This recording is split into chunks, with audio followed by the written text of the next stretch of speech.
Good morning, guys. Hope you're doing it. I don't know if you've watched the Tyson Paul match yesterday. Let me know what you think in the comments. Because it was really disappointing. It's just not much more, not much better now than what the World Wrestling Federation was. Everything is fake. I mean, it was not a match yesterday. It was a parody, a travesty of a match where I believe both boxers agreed not to hurt each other. Give to Netflix the length of the 8 2-minute rounds only, and for people to have basically their for something for their money, and that's about it. And go home and cash in their more, little more than their $20 million each, I believe. I didn't find that Jake Paul was a very good boxer, but he's young, and Mike Tyson is old. That's basically it. I don't think there's much more to say about this. Many have watched the match yesterday. It is what it is. So 10-17. Is there? Just let me know in the comments if you are here. Say hello. So yesterday last week I was at the conference, the Let's Talk Alt conference in San Diego. That was a great time. I hope you've seen the video on LinkedIn that I made about it. Met really a lot of great people in a time. It was a lot of crypto speaking there at the conference in a time where cryptos are booming. And if you've seen the cover of today's Croissant files, then you know what we'll be talking about a little bit, because obviously Bitcoin was the major benefactor from the Trump election. So what time is it? 10:18. I hope you guys had the time to join, to get ready with your coffee, and you are ready to go. So let's go. So we start geopolitics as always. Where should I start? Let's do this like this. Boom.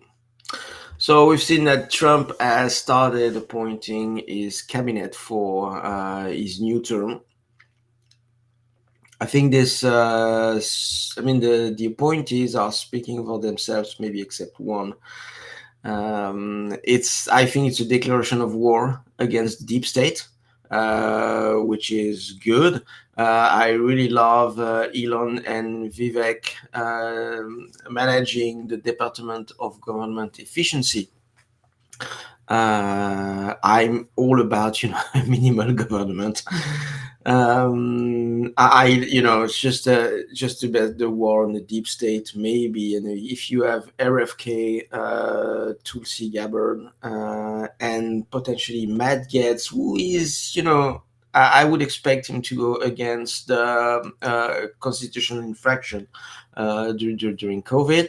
I think that's a good one. The other ones, I don't know much about them, to be honest. Good thing is that Trump rapidly declared that it would not take neither.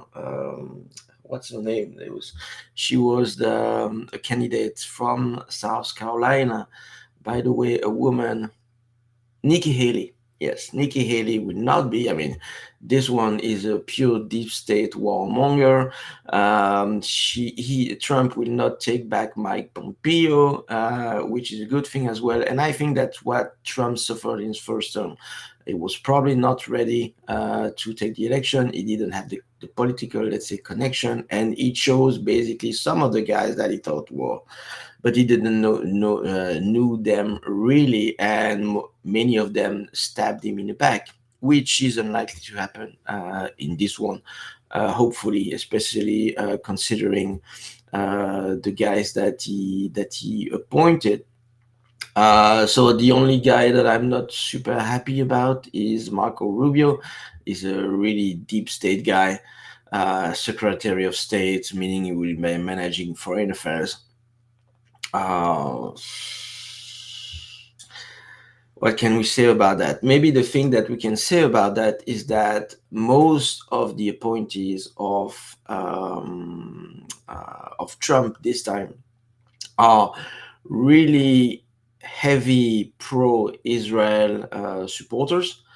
Basically all of them, including Trump, have expressed heavy support for Israel, and which means to me that the next really hot point for the years to come, at least for his presidency, will be in the Middle East, to secure a Israel position in the Middle East, meaning probably eradicating the Mullah regime in Iran.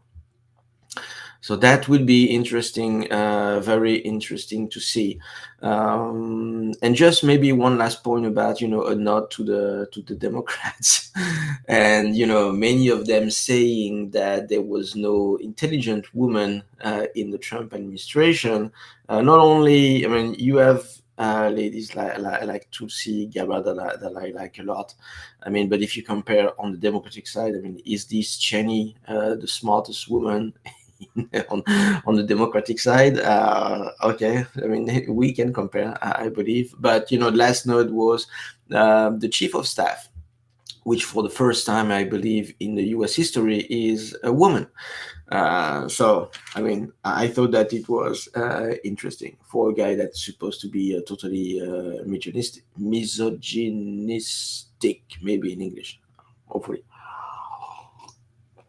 Okay, so I mean, I don't expect the deep state to go down without a fight. To be honest, let's remember that I believe that most of the three letters agency basically have a life of their own, do not respond to any kind of political force. At this point, not even a democratic force. I mean, from the people who they should respond to. And so I think that will be a very difficult task. One of the last guy that had a direct opposition against the deep state died in November 1963, if I'm correct. Well, anyway, we'll see where it goes. But this is the state of the US now. I'm pretty positive about all the nominations at this point. I really hope that it will clean up the mess. But we'll see in 4 years where we are.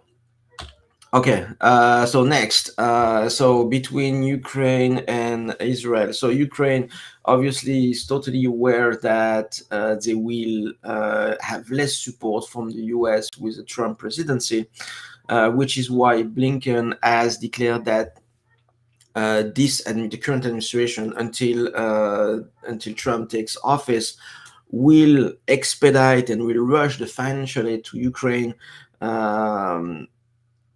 Potentially, I would say, to launder as much money as possible before Trump gets into office. The other response was, you saw the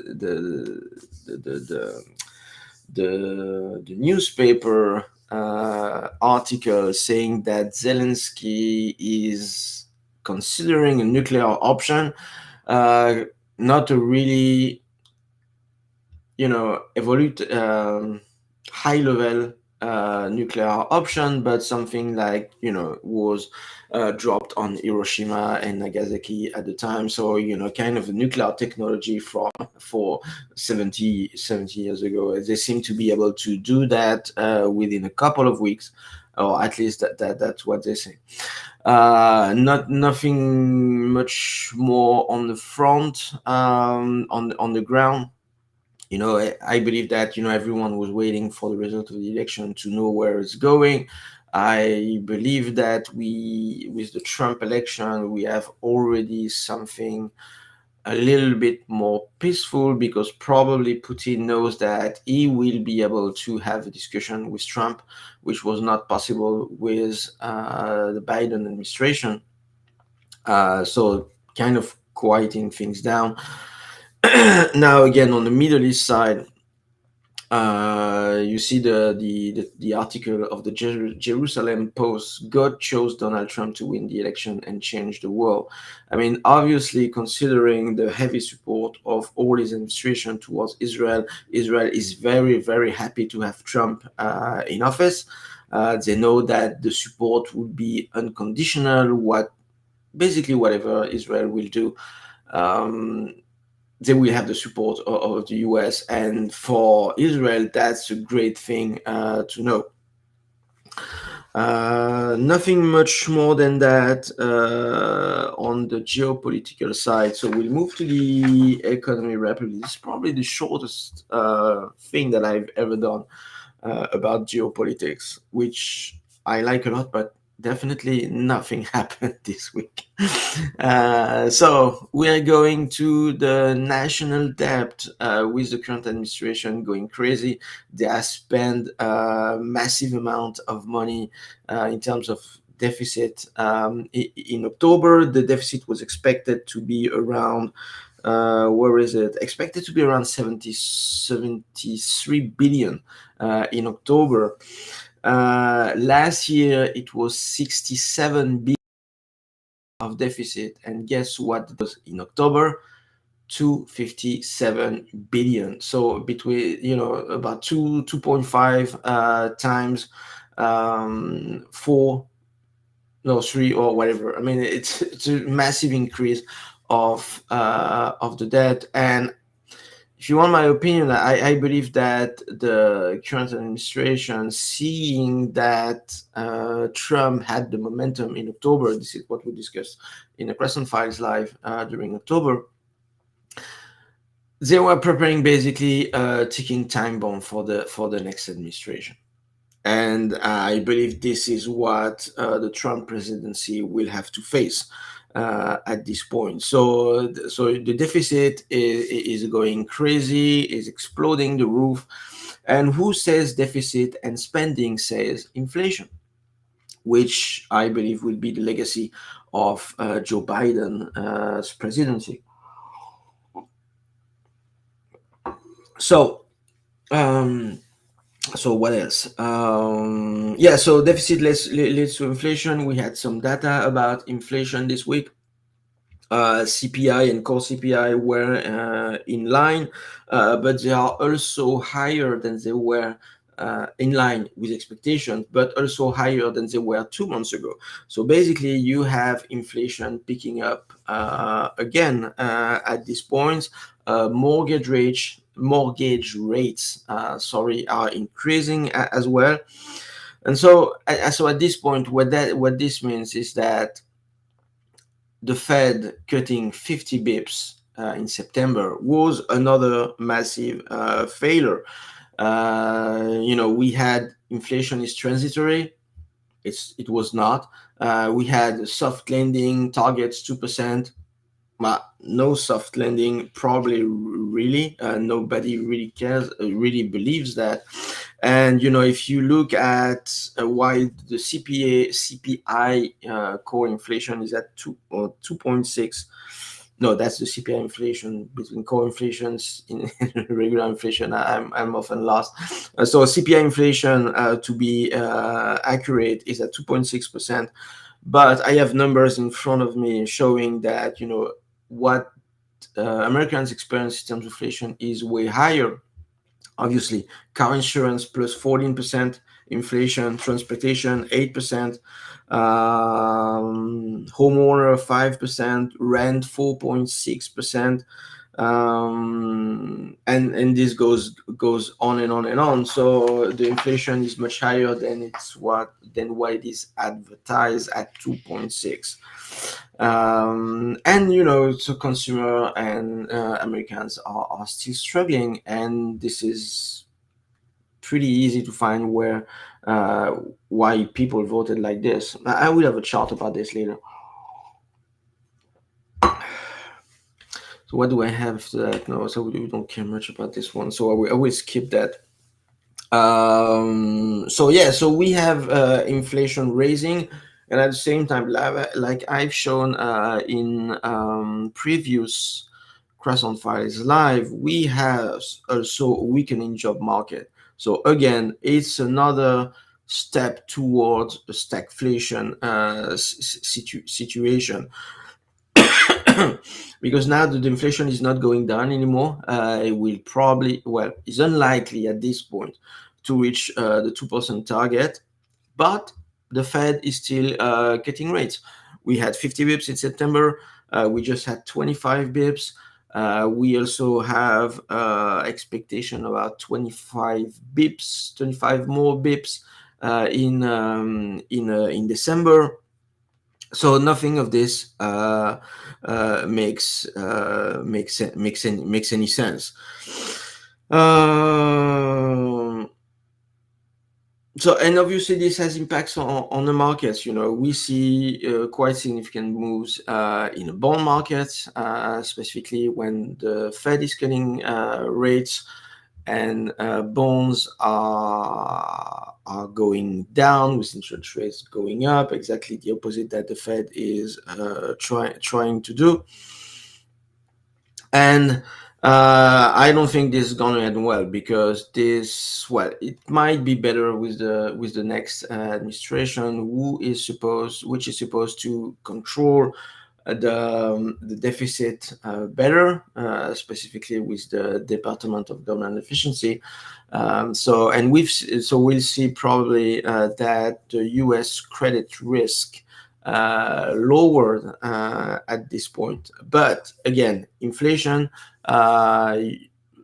expectation will drive higher interest rates, specifically if they continue to cut rates down at this point. So the markets are losing confidence in the Fed at this point, and this is also why the interest rates are rising, because you need a higher premium to kind of assume a higher Fed risk at this point. I remember that Jay Powell said that he will not go away. He will not resign. So we'll see.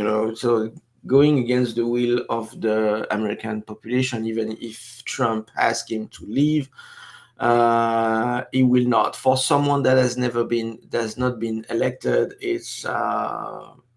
I think it's really a concern at this point. So again, this administration is supposed to be fighting the Fed, which I'm pretty happy about, as you can understand.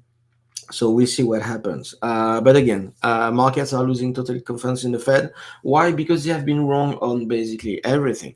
I put my little list. It's basically the Fed is a running joke. In 2021, inflation was transitory, and then it was not. In 2022, the recession is needed to lower inflation, but after that, we might be able to achieve a soft landing. In 2023, they said that inflation would reach 2% in 2025. In July this year, there's no need for rate cuts, remember. And in September, a hammer down 50 bips. It's insane. But now, the latest J. Powell intervention saying that the economy is strong and we are not in a hurry of cutting rates. So basically, they have no idea what they are doing, but markets still react to this. Basically, markets are reacting to random walk At this point, this introduced uncertainty in the market, potentially more volatility when the Fed has tried to suppress volatility by giving free money to everyone. Uh, so we're getting ahead of a pretty difficult situation, in my opinion, because of the Fed actions and the deficit I mentioned at the beginning of the economy section. Poverty of inflation, we skip that, but this is where we are right now. Just a comparison with the 70s. And if you look at this again, I usually don't like this historical comparison because they work until they don't. But given what the Fed is doing, the deficit, I would say, to me, it's a very possible scenario at this point for inflation, that we go back to a new peak of inflation. That will be very, very interesting to see, with a lot of consequences on the markets and investments. Yeah, Jimmy, just a quick chart about the odds of the Fed cutting rates in December. You see that the odds of cutting rates 25 bips just dropped after Powell's speech, and no cut increase. So the 25 bips rate is still leading, but not much. I mean, based on that, prediction markets like this, Calci, you have Polymarket. They did a much better job predicting the result of the election than any polls that you were seeing on TV, which I believe is another reason that mainstream media ratings are crashing at this point, because they have deceived their viewer in letting them think that a Harris win was in the books, basically, showing polls, bias polls, and everything, when prediction markets were much more accurate in predicting the results of the election.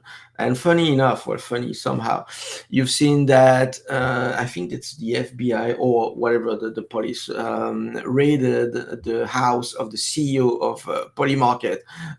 You cannot, just after the election, so you cannot not think that it's election related, and kind of retribution for predicting the result of the election much better than any polls on TV. It is what it is, my friends. This is the democracy we are living in at this time. So I just wanted to show you this. Why? Because this is based on a conversation I had with a friend. One friend that is really left. He wants to vote Harris, Biden, whatever. He hates Trump. That's his main thing. But he's looking at mainstream media to get his information.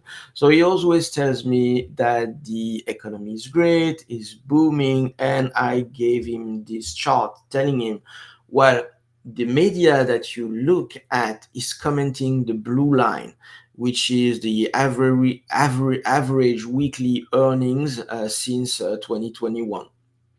So it's going up, everything is fine. And that's what the mainstream media is saying. Now, if you factor in inflation, then you get the orange line. And that's what I told him. You still don't understand why Harris-Biden administration lost this election. This is as simple as that. I mean, you think that everything is great when actually people are experiencing the orange line, which means they are in worse shape than they were 4 years ago. Like I said, last week in my video from the beach, it's the economy, stupid. Sometimes it's just as simple as that. Another concerning, about the difficulty, point about difficulty that Americans are experiencing is this one. You've seen that the level of retirement saving is very low, especially for for boomers, even for Gen Xers. Gen Xers, less about 50% of them have less than 100K in savings. So Gen Xers, basically, that's my generation, have less than 100K in savings for their retirement, which is insane. If you ask me, most of them are expecting to live on Social Security, which is already in a huge deficit, so it probably won't work. Um, I mean, the for Gen Xers like me, which means our Gen Xers, that's what, between 40 and 60, maybe at this time, but still working. Um, they will never be able to count on social security, probably for their retirement, and they have no savings, so they will have a very difficult situation. When I left France, many friends has told me, so that was 13 years ago. So why do you leave? I mean, you're going in a much riskier environment. So beside the fact that I wanted to have a more risky environment, because I wanted to do something, most of them told me that yes, but you won't have any retirement or that kind of thing. But at the time, my thinking was that I would probably not have any or much retirement either in France. And this is exactly the path that we are seeing in France as well, where the age of retirement is going higher, pensions are going lower. They were indexed on inflation. They are now saying that they will remove the inflation indexation on pensions, retirement pensions in France, which means that if the inflation is going higher, basically the retirees will be struggling a lot, which they are already do, right? So, and we just because of I would say the current situation in terms of deficit spending, we are going the same path, and people not preparing their future is, I believe, really concerning at this point. So now I guess we can move to the markets. It was an interesting week because it was first. So last week was slightly down, if I remember well.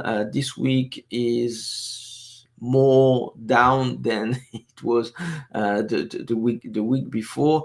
Like I said, we had a euphoric reaction after the Trump election, and the next week, that's what I said, that the next week will tell us where the market wants to go, and will give us a clearer picture about the market. So we had a correction this week, which is not totally concerning at this point. I believe. I mean, the trend so far is still up in equities.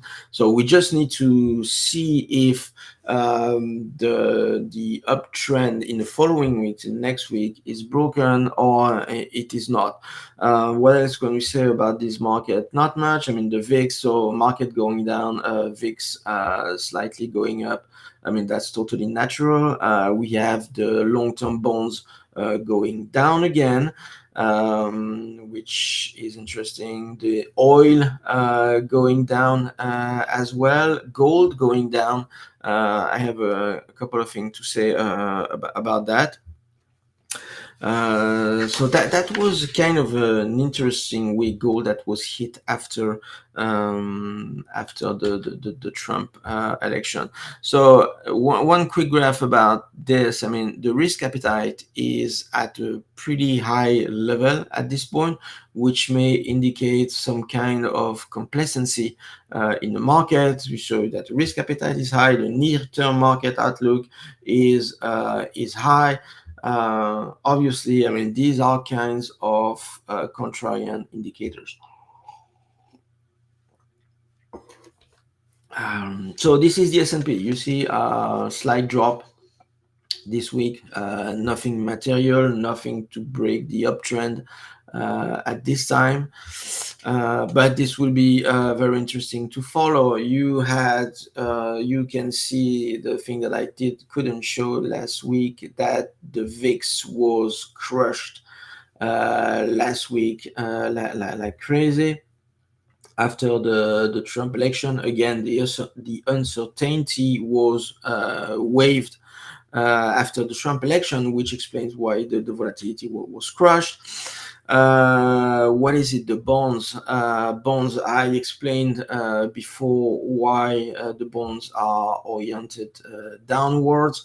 Uh, it's not a natural, again, inflation, Fed shenanigans, that kind of stuff, which doesn't make any sense and takes rates higher and then bonds down. And then we have gold that significantly reverted since the Trump election. And there are probably a couple of reasons for that. One is, again, uncertainty be waived for after the election. We have some correlation between actually the VIX and gold. So the uncertainty being waived removes some upward pressure on gold at this point. What else can I say about gold? Because that's really interesting. And what else? Yes, the credit risk maybe is. So we have the credit risk that is rising because of what the Fed is doing, but at the same time, maybe that the credit risk is viewed potentially better in the future once the Trump administration take office, because of their willingness to tackle the deficit at this point. So it might be related. To be honest with you, I mean, it's not totally clear to me why gold is dumping at this point. I'm not sure that it will continue dumping. So we'll see. Honestly, it's difficult to figure out at this point. I've read that the demand from central banks for gold is going down, and why? Because so the article that I read about this was saying that Trump's policies will put pressure, downward pressure, I mean upside pressure on the US dollar. You've seen that the US dollar has been going up versus basically any other currency in the world at this point.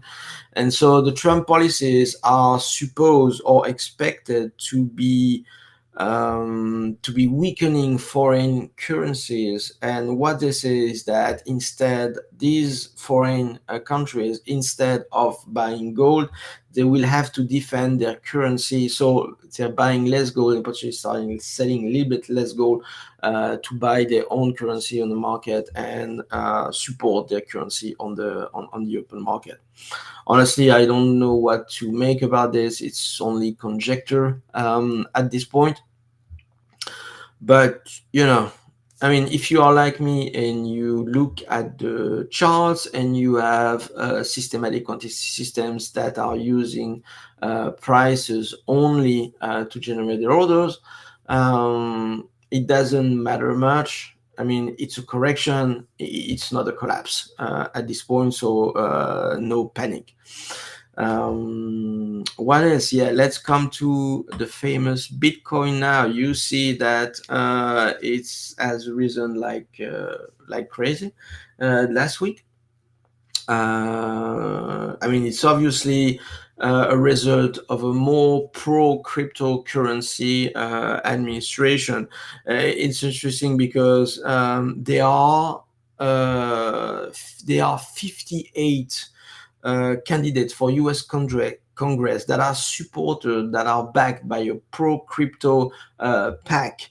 And on these 58 potential member of Congress, 50 of them have won their race.